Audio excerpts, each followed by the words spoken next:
వాళ్ళకి అవార్డు చేయడం జరిగింది. బెస్ట్ టీచర్ గా, బెస్ట్ సూపర్వైజర్ గా, బెస్ట్ సిడిపిఓ గా అవార్డు చేయడం జరిగింది. అయితే ఆ సందర్భంలో బెస్ట్ పర్ఫార్మర్ గా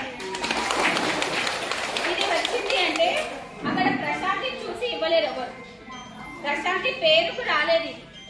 అక్కడ నాగకృష్ణ కర్సుగుర్తి ఎరక్పల్లి గ్రీన్ కలర్ లో ఉన్నందుకు ప్రశాంతికి అవార్డు వచ్చింది. నాగకృష్ణ కర్సుగుర్తి గ్రీన్ కలర్ లో ఉండడానికి కారణం ఎవరు? సిబి ఈవెంట్స్ చేసింది ఎవరు? అటెండెన్స్ చేసింది ఎవరు? ఎఫ్ఆర్ఎస్ చేసింది ఎవరు?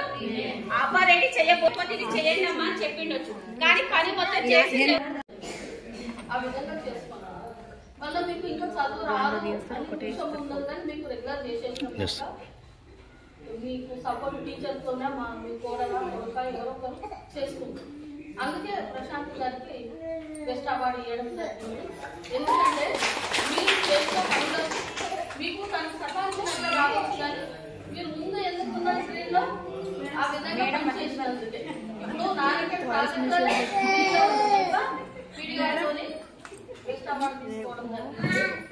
మూడో విషయం ఏంటంటే తన ఫలితానము ఎట్లంటే మీకు చదువు చెప్పమని అనడం లేదు, బోర్డుగా పెట్టేది మన వంతు. పిల్లలకు ఉత్సవంలో పెట్టే శక్తి మనకు ఉండాలి.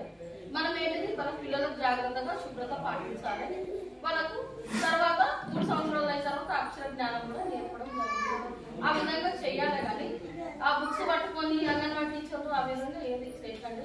ఫస్ట్ మీరు శుభ్రత పాటించండి. సిలిండర్లన్నీ కూడా జాగ్రత్తగా ఉంచుకోనండి. ఎగ్స్ కూడా జాగ్రత్తగా ఉంచుకోనండి. ఎందుకంటే ఇవన్నీ సమస్యలే మనకు తప్పదు. మీ సర్వీస్ లో తప్పదు. మీరు చిన్న ఉద్యోగం అని అనుకోవద్దు. మీరు మంచిగా మీ గ్రామాల్లో మంచి సేవ చేస్తారు.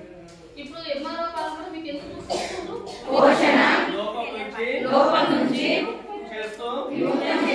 ఆరోగ్యవంతులను చేస్తానని పాటిస్తున్నాను.